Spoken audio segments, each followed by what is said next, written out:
Hello, welcome to Infinite Prattle. On today's show, I'm going to be talking about my band's very first gig. Stay tuned.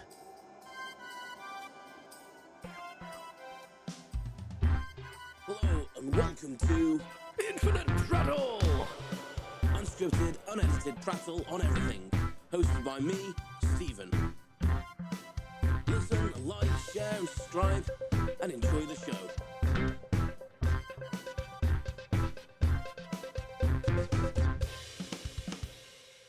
A very good day to you all. Thank you very much for joining me again on Infinite Prattle podcast. I am Stephen, as the intro suggests, and if it's your first time here, welcome, welcome, welcome. And if it's not, what are you doing with your lives? Yes, I just want to say, not what you're doing with your lives. I appreciate the support, is what I mean to say. Yeah, thank you very much for joining us. And yes, as suggested, I am going to be talking today about not my band, but the band that I'm in. I'm going to say it's my band exclusively. Our first gig. Excuse me, my throat's a little dry still. I should have drank plenty of water last night. That's the first error. And I ran out of water and should have stopped and got some more. But yeah, spoiler, it went all right. I'm not going to save that to the end because why would I? But yeah, it went all right. I'm I think the band, I love the guys that I play with, and they're just, they have such talent and ability, and it's just an absolute pleasure. To be fair, it's just an absolute pleasure to be in a band with them all, and firstly, I'll address the name change to the band. We changed the name of the band from shit. I've not dropped anything on my desk for a while during the podcasting, so I'm not going to address that. Yeah, I think the first thing that we kind of discussed, it was a few weeks ago when we booked the when we actually booked the gig, was are we going to actually keep that name of Lasers to Sun, and we kind of decided that we weren't going to, and that was only like a working name, and we kind of all agreed. Like, I kind of liked Lasers to Stun. I'd have preferred Phasers to Stun, but I think we'd have got sued off Paramount. But yeah, we kind of all agreed that Lasers to Stun probably wasn't, maybe give the wrong tone, or maybe make people assume what we were about. And yeah, I just think it was a good idea. So yeah, we didn't really know. We had a bit of a meeting, went to a pub, and we kind of had a little bit of a meeting about that, and we all kind of liked what we settled on in the end. Well, how we got to that was basically, the bass player was just talking to his wife about it, and I think she'd made the suggestion as like, why don't you just pick a random book off the shelf and just point at something and see what it says. And I was like, that sounds like a cool idea. So they did that, and it was a National Trust book, which is it's like a heritage charity in Britain, who look after like stately homes and old buildings and parklands and stuff. And she basically pointed at something, and it was Octagon Temple, which is Shugborough Hall, which is in Staffordshire. Has a building called the Octagon Temple, and that's what it was. And it just made me laugh. But basically, the thing that made me laugh was when Aid told us about it, and it was in the chat and stuff, that they took a picture of Octagon Temple, but we were only a fingertips length away from being called the Blessed Virgins, and I thought that was hilarious because fingertip length away from being Blessed Virgin sounds like a punk or prog rock band name for me. So I think that just made me laugh even more. So yeah, so we are called Octagon Temple, which I like, and I think it's a good name for us, and I think that if we change names again, then we may. early doors. But I think we'll probably settle on that. It seemed to go down well when we told people the band name. It seemed to cause a bit of intrigue, but that's the secret. The secret's out. That's how we got the name. So you are in the know. But yeah, we had the first gig at the Earl of Chester in Crewe last night, which is where Steve, the guitarist, he works there behind the bar. So that was kind of like how we got the into that. And yeah, we just went to set up. I wasn't really that nervous, to be honest. Like, I'm the lead singer. I suppose we should go through this. It's a 5-piece band. I'm the lead singer, play a bit of rhythm guitar as well. And we have Tom and Steve on guitar, who both do rhythm and lead. And we have Adrian, who plays fantastic bass, and Reese, who is a phenomenal drummer.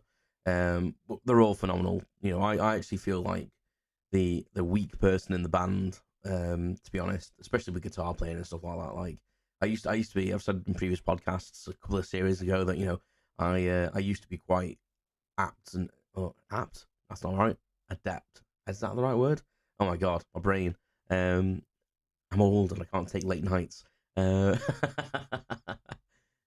I'll get used to it when we're on world tours. Don't worry. But yeah, we kind of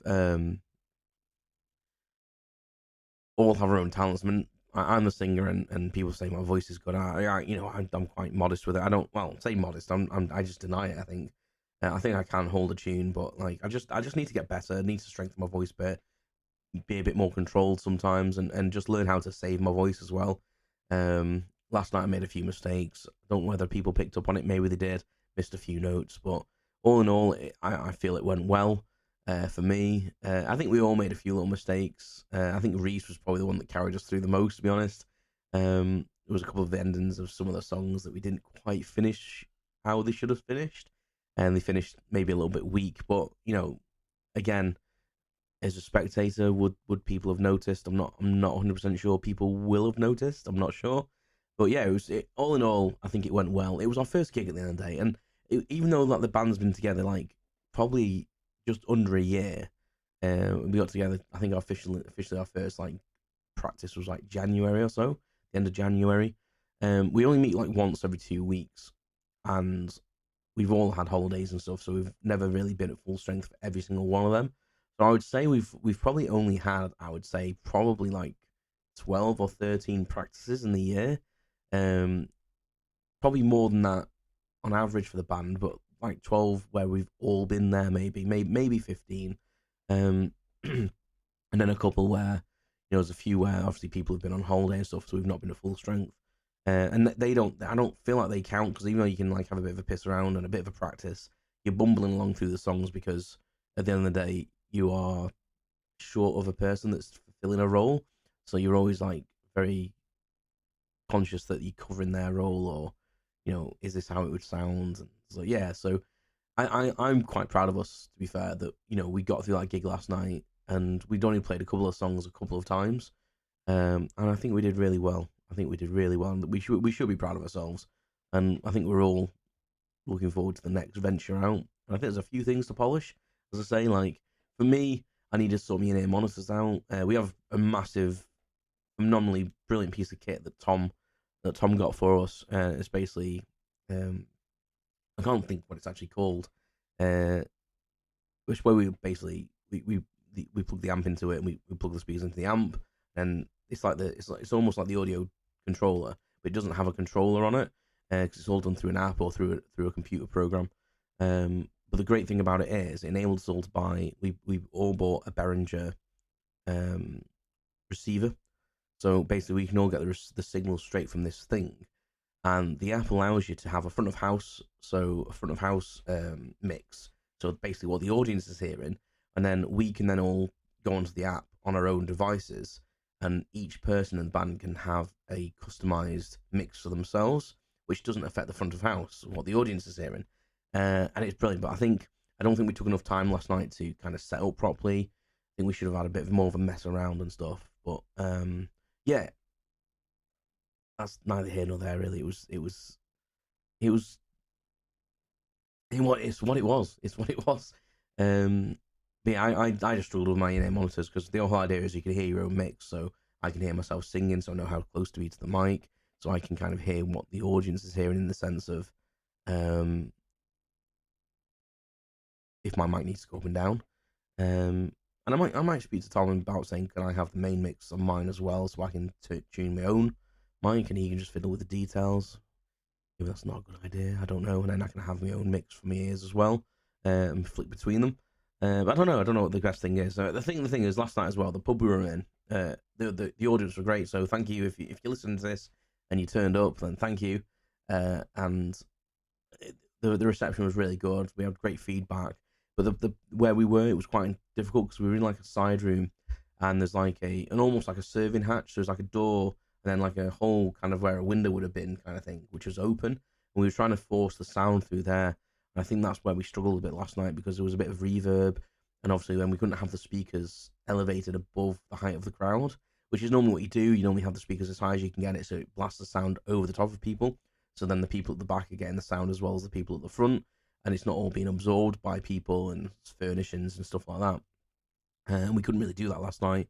So I believe towards the back of the pub it was quite quiet, which is not ideal. But these things, sometimes you're restricted by your own ability, and sometimes you're restricted by the environment. And this was definitely an environmental thing, and we'll either try and fix it better if we go there again, or we'll just have to just expect what we expect for next time. But people wanted us to go back. People were saying, like, I hope you're coming back. Like, it was great. So really nice feeling to get through that gig. And it went so quick. It went so fast. I was almost disappointed. Like, I've got the lyrics on my iPad just in case I need them. I had to glance at them a couple of times last night. I'm going to try and get them to memory, but it's kind of a nice safety net to have them there. And I know it's a bit of a cheat, but, I'm not a professional. So I am going to commit them to memory. I'm going to try and make the extra effort so I can stand there confidently and sing the lyrics. So I actually think that would help my performance rather than feeling the need to have this safety net there. But anyway, what was I saying? I lost my own train of thought. Yeah, but it was just nice. It was just nice to have. I was scrolling through the set list. I was scrolling through for the next song, and I was like, because we changed the set list a little bit, so I made the set list with the lyrics, and I was scrolling through, and it was like, oh, is this like the last song with the first set already? Wow, that's mad. And then I think the second set went better, so we had 10 songs in the first set, 10 songs in the second set. Took us about 45 minutes to get through probably each set, maybe a bit longer for the second set because we did a couple of extra songs. But yeah, it just went really quick. And then even the break, when we was walking around, I was trying to get around to people that had come to say thank you, and before I knew it, like, Ade was saying, like, Steve, you need to come back in, we're going to start again. I was like, really? What the hell? But I probably should have looked at the clock when we were finishing, because I announced that we were going on like a bit of an interval kind of thing, and I never really looked at my watch, and I probably should have done, so I could keep a timer on that 20 to 30 minute interval. So yeah, it was great fun, to be fair. It was I think the second part went better. We moved the speakers in the second set. I changed my microphone because there was people saying they couldn't hear me. And I'm not sure whether I need to change my microphone. I think moving the speakers actually solved the issue for us. But yeah, it was just the second set just seemed smoother, and the second set went even faster. It was crazy how quick it seemed to go. And when I got to that last song, we ended on 2 Christmas songs, Last Christmas and Wish It Could Be Christmas Every Day. And when I scrolled to the next song and so it was Last Christmas, I was like, hang on, that's like the last 2 songs now. Like, what's going on? And then we decided to play a Nickelback song for the encore, which we'd only played once in Ade's house as like an acoustic thing. Decided to potentially add it to the set as a maybe encore. And we kind of had a bit of a debate, and then we said we were going to play it. Like live on stage, we were doing this debate live kind of things, like saying, does anyone want more? And everyone's like, yeah, we want another song. And I think they could have gone for a couple more songs, if I'm honest with you. And then I turned around, I was like, right, we're playing this then. And I was a bit dubious because I'd only sung it once. And even though it's a famous song, it was How You Remind Me by the great Nickelback. Say what you want about them. But you can't deny that's a good song, and it's so well known. And went down well. Everyone was singing along and stuff. So we decided to play it, but it was kind of funny because it we were like, "Oh, we're gonna play it because it's easy," and then the guitarists were like, "What are the chords?" So I just said to the audience, "said Excuse me while we learn the encore live before we play it." So everyone was laughing. So it's kind of good. It's kind of nice being the front man because like I feel under less stress, I think, in some sense, because if I make a mistake, it's almost like I can kind of pass it off as deliberate of not singing a lyric. I can say, "Oh, I wanted the crowd to sing it," or as long as it's not quite obvious that I've made a mistake, I can kind of get away with it a bit more. My guitar playing on the tracks is kind of not particularly necessary. It just adds a little bit more depth. So if I decide not to play guitar on a song, it doesn't make too much of a difference. And so I feel like I have like an easiest job, and kind of like being that compare and kind of being the showman and stuff. It comes quite naturally to me. I feel, well, especially once I'm in front of people, I kind of get that on stage persona. And it was nice last night to be in that position and just bringing joy to people. And it gets me a bit wet eyed, to be honest, because that's what I've always loved to do. And say you want, but people say, "Oh, they have dreams to do stuff." But I feel like my vocation in life was to partly be on stage, um, just entertaining, in whatever capacity, because it just brings me so much joy. So I'm hoping that we can carry on with Octagon Temple. We have a Instagram if you would like to go and follow the band. It is at Octagon Temple Band on Instagram, and you can obviously send us messages and follow us on there. At the moment, I've got it as like you have to request to be to follow, but I'm trying to take that off so anyone can just follow because it's a bit annoying because I have to go in and like accept everything. So I'm trying to get it so like it'll just go through kind of thing. But yeah, so if you go there, just have a look. We've only got a couple of pictures at the moment. I'm hoping this week I can edit some of the videos that people have sent us and do some little reels and stuff like that for the Instagram of the first gig. But all in all, I think for the first gig, like I feel it went really well. I feel it went well. I think we've got that one out of the way now. That was the nerve-wracking one. Like, what are people going to think of us? Like, because we think we're not too bad. Like, we're quite modest, but we think we're pretty good. And the feedback from last night, it like kind of shows. Like, I've got a few. I'll read a few out that I've got on my phone, so I might post these onto the Octagon Temple Insta, just as a little montage. But a couple of feedbacks we have. So these are from friends of friends and family and some work colleagues that came. So one of my mates put, so this was your actual first time playing out live? If so, what a great start. I hope you enjoyed it and there's plenty more to come. Someone else said, sorry couldn't stay to the end, but really enjoyed it.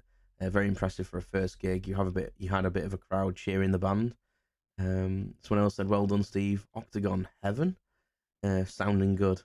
And then someone said, I've just seen a video from your gig. Pretty amazing, mate. Hope it went well for you guys. And then my mother-in-law said, you should all feel very proud of yourselves. You did an amazing job, and we've had a great night. Thank you all. But yeah, people have pretty much all said the same thing. Like, they enjoyed themselves, and everything was everything went well. And there was like a few little mistakes, but I spoke to my missus this morning, my wife, should I say? Such a colloquial that word.